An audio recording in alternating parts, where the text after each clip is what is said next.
பண்றீங்க? சும்மாதான் உன்னை பார்த்துட்டு போலான்னு வந்தேன். ஒரு நிமிஷம். இதுவும் அன்னைக்கு மாதிரி கனவா இல்ல?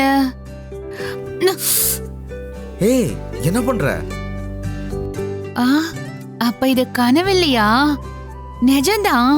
ஓ, அப்படின்னா இதுக்கு முன்னாடியே நான் இங்க வந்த மாதிரி கனவு வேற வந்துச்சா? அதெல்லாம் வந்திருக்கு. இப்ப நீங்க எதுக்கு இங்க வந்தீங்க? நீதானே என்ன பார்க்கணும் போல இருக்குன்னு ஃபீல் பண்ண. அது மட்டுமா, இப்பவே வந்து என்ன பார்த்து கட்டி பிடிக்கணும் போல இருக்குன்னு சொன்னது நீதானே?